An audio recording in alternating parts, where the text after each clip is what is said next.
Welcome back to city news. Tenali court ఆవరణలో తూర్పు వైపు ఏర్పాటు చేసిన 4వ గేటు బుధవారం ప్రారంభించారు. సీనియర్ న్యాయవాది తాడిపోయిన శ్రీనివాసరావు సహకారంతో ఏర్పాటు చేశారు. నూతన గేట్ ను బార్ అసోసియేషన్ అధ్యక్షులు మందలపు వేణుగోపాల్ రిబ్బన్ కట్ చేసి ప్రారంభించారు. ఈ కార్యక్రమానికి ముఖ్య అతిథులుగా principal senior civil judge Sridhar, additional senior civil judge Shaik Abdul Sharif, principal junior civil judge Rajasekhar మరియు 2వ అదనపు జూనియర్ సివిల్ జడ్జ్ సీత పాల్గొని పూజా కార్యక్రమం నిర్వహించారు. ఈ కార్యక్రమంలో general secretary Haridas Gauri Shankar, AGP మరియు పబ్లిక్ ప్రాసిక్యూటర్స్ మరియు సీనియర్ న్యాయవాదులు, జూనియర్ న్యాయవాదులు, మహిళా న్యాయవాదులు, కోర్టు సిబ్బంది, కక్షిదారులు తదితరులు పాల్గొన్నారు. తెనాలి కోర్టు ప్రాంగణంలో తూర్పు వైపున ఈశాన్య ద్వారం కొత్తగా ఏర్పాటు చేసుకోవటం అయింది. దానికి మా అడ్వకేట్ మిత్రుడైనటువంటి తాడిపోయిన శ్రీనివాసరావు గారి సహకారంతో ఈ కార్యక్రమాన్ని మేము దిగ్విజయంగా ముందుకు తీసుకెళ్ళడం జరిగింది. అట్లాగే తోటి సీనియర్లు, జూనియర్ న్యాయవాదులు అందరూ కూడా ఈ కార్యక్రమానికి ఇచ్చేసినందుకు, మరియు ఇది ఈ కోర్టు ప్రాంగణానికి లోగడ 3 గేట్లు ఉండేవి. వాస్తురీత్యా కూడా 4వ గేట్ కావాలనే ఉద్దేశంతో అందరూ కోరటం మీదట దీని మీద హైకోర్టులో నుంచి పర్మిషన్లు తీసుకొని జిల్లా జడ్జి గారి ద్వారా మేము అనుమతులు పొంది ఈ నిర్మాణాన్ని మా అడ్వకేట్స్ యొక్క మా సొంత ఖర్చులతో నిర్మాణం చేయడం జరిగింది.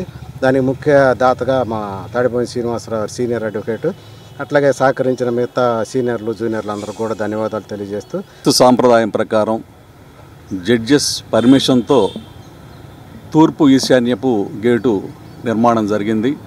అడ్వకేట్స్ అందరి సహకారంతో, జడ్జీల యొక్క కోఆపరేషన్తో ఈ రోజున ఈ యొక్క గేటు నిర్మాణం పూర్తి చేసుకొని సాంప్రదాయబద్ధంగా గేటు ఓపెన్ చేసుకోవడం జరిగింది. చాలా సంతోషంగా ఉంది.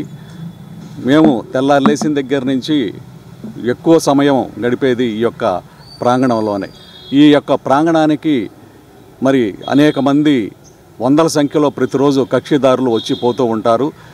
న్యాయవాదులు కూడా ఇటువైపు నుంచి మరి రావడానికి చాలా సౌలభ్యంగా ఉంటుంది అనే ఉద్దేశంతో జడ్జెస్ సూచన మేరకు హైకోర్టు వారి పర్మిషన్ తీసుకోవడానికి మా ప్రెసిడెంట్ గారు వేణుగోపాలరావు గారు ఆయన చాలా కృషి చేశారు.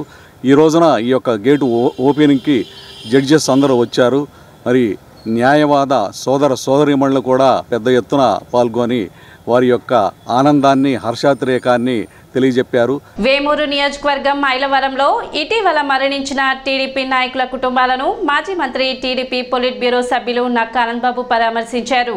బట్టిప్రోలు మండలం ఐలవరం గ్రామానికి చెందిన తెలుగుదేశం పార్టీ సీనియర్ నాయకులు కర్ర ప్రసాదరావు మంగళవారం అనారోగ్య సమస్యల కారణాలతో మరణించారు. ఈ రోజు వారి పార్థివ దేహాన్ని పరామర్శించి నివాళులు అర్పించి నక్కా ఆనందబాబు ఆ కుటుంబానికి ప్రగాఢ సానుభూతి తెలిపారు.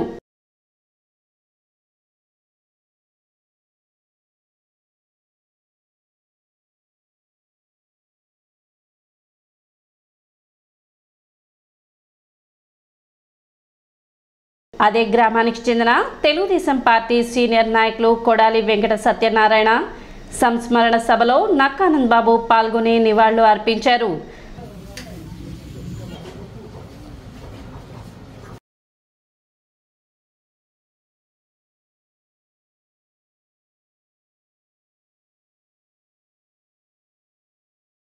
తెలుగుదేశం పార్టీ సీనియర్ నాయకులు ఈడే నాగేశ్వరరావు కుమారుడు ఈడే శ్రీనివాసరావు ఇటీవల అనారోగ్య సమస్యలతో మరణించారు. మాజీ మంత్రి నక్కా ఆనందబాబు ఈ రోజు వారి కుటుంబాన్ని పరామర్శించారు.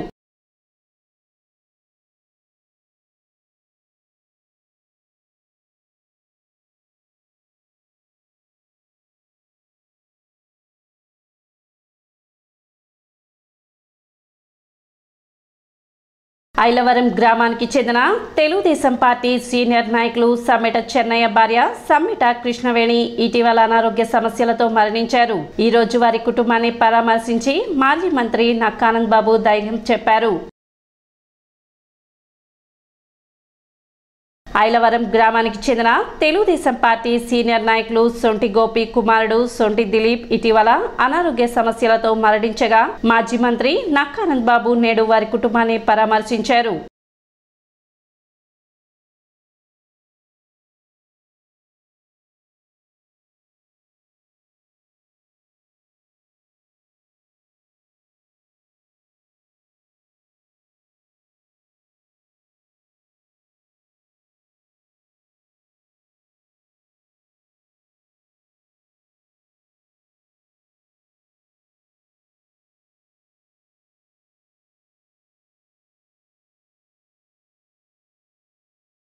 పట్టణంలో శానిటేషన్ సమస్యల పరిష్కారానికి కృషి చేస్తున్నట్లు చైర్పర్సన్ తాడిపోయిన రాధిక తెలిపారు. వార్డు పర్యటనలో భాగంగా పట్టణ 14వ వార్డులో చైర్పర్సన్ తాడిపోయిన రాధిక రెండవ రోజు పర్యటించారు. వార్డులోని శానిటేషన్ పనులను పరిశీలించారు. కాలువల్లో పేరుకుపోయిన వ్యర్థాలను సిబ్బందిచే తొలగింపు చేశారు. ఈ సందర్భంగా ఆమె మాట్లాడుతూ ఈ ప్రాంతంలో డ్రైనేజ్ ప్రధాన సమస్యగా మారిందని, కాలువలపై ఇళ్లకు సంబంధించిన మెట్లు, షాప్ నిర్మాణాలు చేపట్టారని, దీని కారణంగా సమస్య తలెత్తుతుందని, త్వరలోనే సమస్యను పరిష్కరిస్తామని చెప్పారు. అదేవిధంగా ప్రజలు కాలువలో వ్యర్థాలను వేయరాదని ఆమె సూచించారు. అదేవిధంగా పట్టణ సుందరీకరణకు ప్రతి ఒక్కరూ సహకరించాలని విజ్ఞప్తి చేశారు. కార్యక్రమంలో వైసీపీ నాయకులు, పురపాలక సంఘ అధికారులు పాల్గొన్నారు.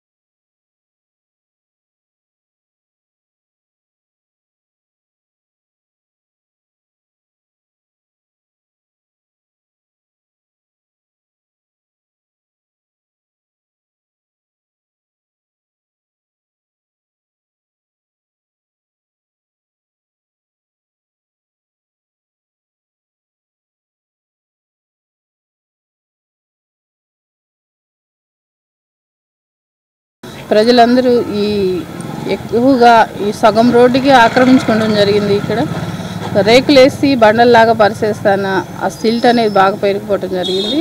ఈ రోజున మా వర్కర్స్ పెట్టి అవి తీపిస్తాం జరుగుతుంది.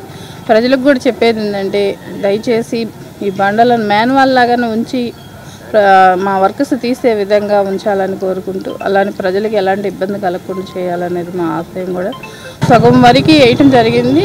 మిగతా సగం అనేది రాబోయే రోజుల్లో తొందరగానే పరిష్కరిస్తామని, ప్రజలకి ఎలాంటి ఇబ్బంది కలగకుండా చేయాలనేది ఎమ్మెల్యే గారి కోరిక, మా కోరిక కూడా. అలానే మీరు కూడా మాకేం ఈ వ్యర్థాలు అనేది కాలువలో వేయకుండా ఉంటే బాగుండేదని డస్ట్బిన్ రూపంలో వేసి మా వర్కర్స్ అందియాలని కోరుకుంటూ, డ్రైనేజ్ సమస్య సాల్వ్ చేయడానికి రెండో రోజు రావడం జరిగినది. ఈరోజు డ్రైనేజీ శ్మశానం బజార్లో బాగా డ్రైనేజ్ పేరుకుపోవటం జరిగినది. దీన్ని క్లియర్ చేయటం మన సిబ్బందితో చాలా సహకరించి మన వార్డుని డెవలప్ చేయడానికి మన మేడం గారు ఎంతో సహకరిస్తున్నది. కాబట్టి ప్రతి వార్డు కూడా మన వార్డుని మనమే శుభ్రం చేసుకోవాలి. అదేవిధంగా మన ఇంటి దగ్గర బండలు వేసుకుని ఉన్నప్పుడు అవి జస్ట్ పేరుకుపోతుంది. కాబట్టి దాన్ని కొంచెం ఖాళీగా అట్టి పెట్టేసేసి మా మున్సిపాలిటీ సిబ్బందికి తీసే విధంగా చేయవలను. ప్రతి వాళ్ళకి డస్ట్బిన్లు ఇవ్వడం జరుగుతున్నది ప్రతి ఇంటికి. కాబట్టి డస్ట్బిన్లో వేస్తే మా మున్సిపాలిటీ సిబ్బంది తీసుకెళ్ళి బయట ట్రాక్టర్లో తీసుకెళ్లి దూరంగా వేయడం జరుగుతుంది. పట్టణ బాలాజీరావుపేటలోని భవిత సెంటర్ నందు ఏర్పాటు చేసిన పార్క్ ను ఎమ్మెల్యే అనపతిని శివకుమార్ ప్రారంభించారు. రాష్ట్రంలో ఎక్కడా లేని విధంగా ప్రత్యేక అవసరాలు కలిగిన పిల్లలకు ఏర్పాటు చేసిన పార్క్ ను మరియు వారి కొరకు ఏర్పాటు చేసిన వెస్టర్న్ వాష్రూమ్స్ ను బుధవారం ప్రారంభించారు. ఆహ్లాదకరమైన వాతావరణం కోసం మొక్కలు, మెడిసినల్ ప్లాంట్లు, ఆడుకోవడానికి అనువైన పరికరాలతో ఈ పార్క్ ను ఏర్పాటు చేసినట్లు ఎమ్మెల్యే అనపతిని శివకుమార్ తెలిపారు.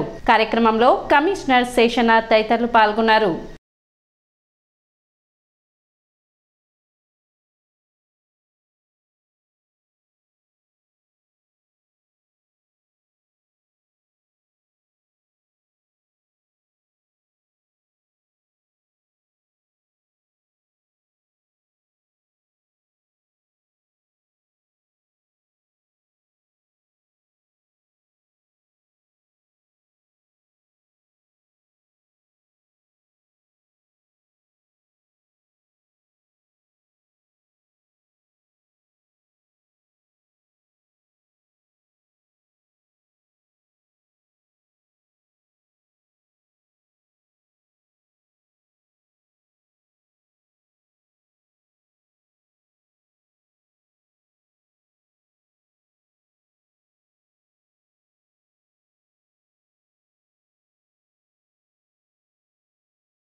దీన్ని ఎంఐ గౌరవ శాసనసభ్యులు అన్నాబత్తుని శివకుమార్ గారు దత్తత తీసుకొని దీనికి సపరేట్గా ఆయన పిఏ సునీల్ గారిని ఇది మీరు దీన్ని కంపల్సరీగా వీళ్ళకి ఏమేం కావాలో ప్రైవేట్ చేయమని చెప్పేసి చెప్పడంతో మరి 2019 నుంచి ఇవాల్టి వరకు సునీల్ గారు అన్నాబత్తుని శివకుమార్ గారి నాయకత్వంలో ఈ పిల్లలకి అనేక వాళ్ళకు ఉపయోగపడే వాటర్ కానివ్వండి, అదేవిధంగా టీవీలు కానీ, నెట్ కానివ్వండి, ల్యాప్టాప్స్ కానివ్వండి, అదేవిధంగా ఇవాళ పిల్లలకి ఓల్డ్ టాయిలెట్ ఇబ్బందిగా ఉందని చెప్పి నూతనంగా టాయిలెట్ ఒకటి, అదేవిధంగా ఈ పిల్లలకి ఇవాళ మన పార్క్ ఒకటి పిల్లలకి సాయంత్రం పూట్ల ఆట ఆడుకోవటానికి చాలా నూతనంగా చాలా మంచిగా చెట్లు గిట్లు అవి పెట్టి పిల్లలు ఆడుకోవడానికి ఉయ్యాలు కానివ్వండి అనేక ఇవి పెట్టారు పార్కు లాగా.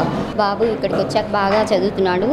ఇక్కడ వెస్టర్న్ బాత్రూమ్కి చాలా ఇబ్బంది పడ్డామండి మేము. ఈ బాత్రూమ్ బాబేమో కూర్చోలేడు, నించోనే బాత్రూమ్కి వెళ్తాడు. ఇంట్లో కూడా వెస్టర్న్ బాత్రూమ్ ఉంది. ఇక్కడికి వచ్చిన తర్వాత అది కట్టించిన తర్వాత పిల్లోడికి కాస్త ఇదిగా ఉంటుందండి. మీరు కట్టించారు. ఎమ్మెల్యే సార్ గారికి ఇక్కడ అందరికీ వచ్చిన వాళ్ళందరికీ ధన్యవాదాలండి. మేము భవితా సెంటర్కి 6 సంవత్సరాల నుంచి వస్తున్నాము. మా బాబుకి ఆటిజం ప్రాబ్లం ఉందండి. ఆ ప్రాబ్లం కోసం వస్తున్నాము మేము.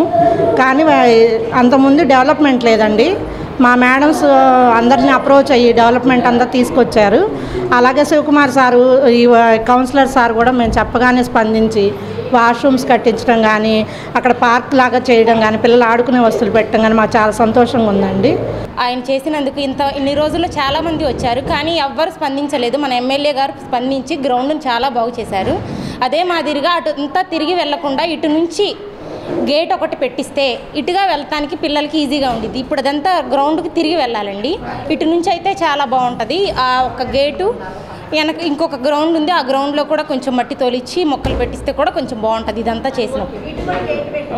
సిటీ న్యూస్ ముగించే ముందు ముఖ్యాంశాలు మరోసారి.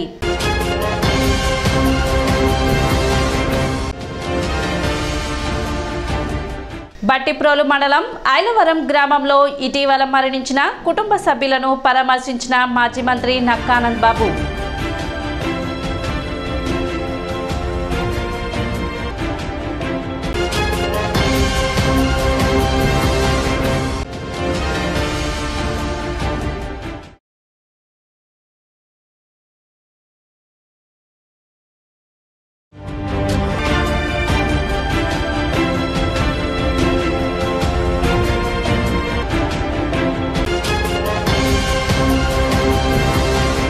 సిటీ న్యూస్ ఇంతటితో సమాప్తం. నమస్కారం.